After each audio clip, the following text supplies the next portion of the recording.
Salut l'équipe, on se retrouve avec le premier match de l'Euro 2021, l'Italie qui va rencontrer la Turquie.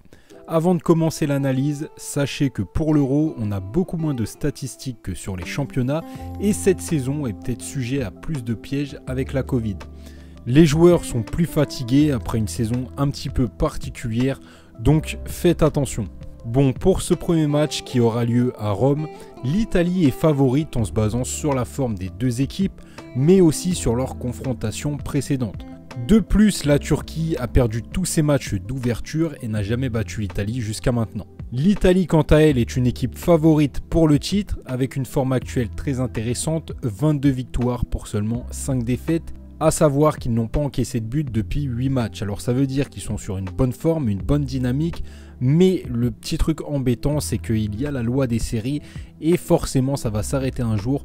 Donc c'est quelque chose qui personnellement ne me plaît pas trop quand une équipe enchaîne comme ça sans encaisser de but. Forcément à un moment donné ça va bloquer. Alors ce premier match il l'attaque à domicile et c'est une ouverture de la compétition. Donc c'est le moment idéal pour prendre confiance et bien démarrer cette compétition.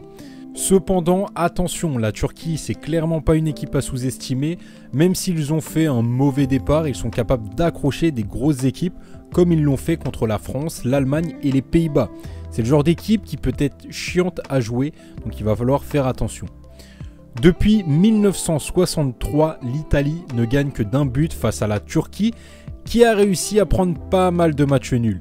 Alors comme je viens de vous le dire, c'est quelque chose qu'il va falloir prendre en compte dans les analyses, d'autant plus qu'avec le nouveau système de l'Euro, les grosses équipes comme l'Italie ont plus de chances de passer vu que les 4 meilleurs troisièmes sur les groupes de 6 sont qualifiés pour les huitièmes de finale. Alors personnellement, je ne m'attends pas à de grosses surprises sur ce premier tour, puisque la vraie compétition va démarrer surtout sur les huitièmes de finale, mais ici justement un simple match nul pourrait éventuellement suffire à l'Italie.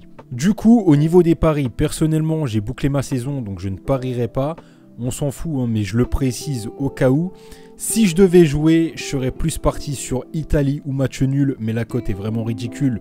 Donc j'aurais sans doute pas joué de toute manière, mais à la limite, partir sur l'Italie en sec, parce que ça reste quelque chose de réfléchi, ça reste quelque chose d'intéressant. À 1,50, c'est une probabilité à 67%, 66%, et j'estime qu'en réalité, c'est un petit peu plus, donc ça reste quand même intéressant.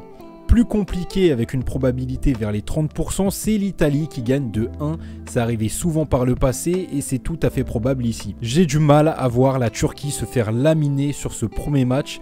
C'est possible, mais certainement moins probable qu'une petite victoire. Et je vous mets les deux buteurs que je vois éventuellement pour l'Italie. Alors les buteurs, c'est toujours un petit peu délicat, mais j'aime bien partir sur une double chance quand je propose des buteurs.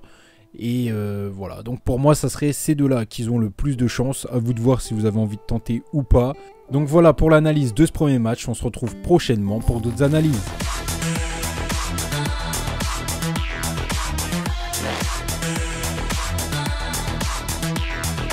Evolution.